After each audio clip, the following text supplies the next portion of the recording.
তো চলো আজ তোমাদের সাথে শেয়ার করি কালী পুজোর সারাটা দিন আমি কিভাবে কাটালাম। সকাল সকাল স্নান করে প্রথমেই আমার কাজ ছিল হচ্ছে ঘরের পুজো দেওয়া। তো তার জন্য আমি ঠাকুরবাড়ির সামনেটা খুব ভালো করে পরিষ্কার করে মুছে নিয়েছিলাম। আর তারপর আমার লাড্ডুকে মানে আমার গোপালকে আমি ঘুম থেকে তুলে নিয়েছি। তারপর গিয়েছিলাম হচ্ছে মিষ্টির দোকানে কিছু মিষ্টি কেনার জন্য ঘরের ঠাকুরকে আর আমার লাড্ডুকে দেওয়ার জন্য। আর মিষ্টির দোকানে সেদিন যে কি ভিড় ছিল, লম্বা লাইন দিয়ে তারপরেই হয়তো আমি পেয়েছি। তো বাড়ি এসে আমার বড় মার যে ফ্রেমটা ছিল সেই ফ্রেমটাকে খুব ভালো করে পরিষ্কার করে একটা নতুন মালা পরিয়ে দিয়েছিলাম। এটা আমি আগের দিনই কিনে এনেছিলাম বড় মাকে পরাবো বলে।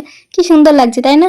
তারপরে হচ্ছে একটু মধু দিয়ে আমার লাড্ডুকে স্নান করিয়ে একটা নতুন জামা ওর জন্য কিনে এনেছিলাম যে কালী পুজোতে পরাবো। তো সেইটাই ওকে পরিয়ে নিয়েছিলাম আর জামাটা কি সুন্দর লাগছিল ওকে পরে। আর আমি না আমার লাড্ডুকে সবসময় মধু বা টক দই এই সমস্ত জিনিস দিয়ে স্নান করানোর চেষ্টা করি। আর সেদিন আমার কালী পুজোর উপোসে ছিল। তো কোথায় কোথায় গেছিলাম সেটাও তোমাদের সাথে আমি এই ভিডিওতেই শেয়ার করবো। এখন গরম বলে আমি খুব একটা ওকে গয়নাগাটি পরাই না, কারণ ওরও তো গরম লাগে, ছোট মানুষ। তারপরে এই যে ওর জন্য যে মিষ্টিগুলো নিয়েছিলাম সেগুলো ওকে দিয়ে দিয়েছিলাম আর একটু করে খাইয়ে দিয়েছিলাম। প্রথমে আমি খাইয়ে দিয়ে ওকে বলি তুমি খেয়ে নাও বাকিটা নিজে হাতে। আর যেহেতু পুজো দিতে যাবো আর প্রচুর লাইন পড়তে পারে, তো আসতে অনেক লেট হতে পারে, তাই ওর জন্য একটা কিটক্যাট এনে ওকে দিয়ে দিয়েছিলাম যে তোমার খিদে পেলে তুমি এটা খেয়ে নিও, আমাদের আসতে লেটও হতে পারে। তারপরে যে ঘরের ঠাকুরগুলোকে আমি পুজো দিয়ে নিয়েছিলাম, যে বাসি ফুলগুলো ছিল সেগুলোকে পরিষ্কার করে নতুন ফুল দিয়ে প্রসাদ দিয়ে তারপরে একটু ধূপ দেখিয়ে দিয়েছিলাম। আর এখানে মোমবাতি জ্বালিয়েছিলাম যেহেতু দিওয়ালি চলছে। আমি জানো তো ঘিয়ের প্রদীপ জ্বালিয়েছিলাম, কারণ মা বলেছিল এই মাসটা ঘিয়ের প্রদীপ জ্বালাতে।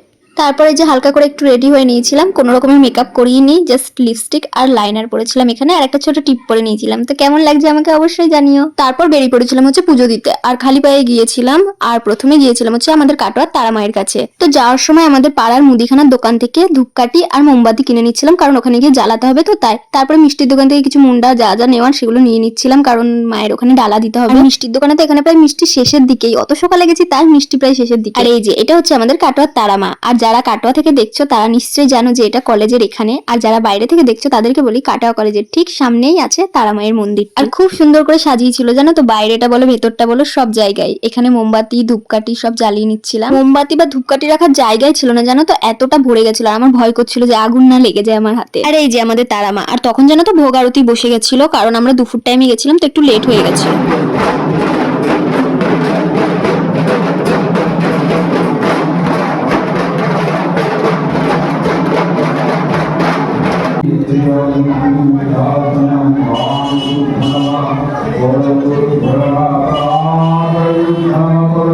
এরপরে আমরা গিয়েছিলাম কাটোয়ার ঝুপুমা আর খেপি মায়ের কাছে। তো সেই ভিডিওটা আমি নেক্সট পার্টে নিয়ে আসবো, কারণ একটা পার্টে পুরোটা দেখানো সম্ভব না, অনেকটা বড় হয়ে যাবে ভিডিওটা। তো কেমন লাগলো অবশ্যই জানিও। দেখা হচ্ছে নেক্সট আরো ভিডিওতে। ততক্ষণের জন্য আমার আইডিটা সাবস্ক্রাইব করে নিও। বাই।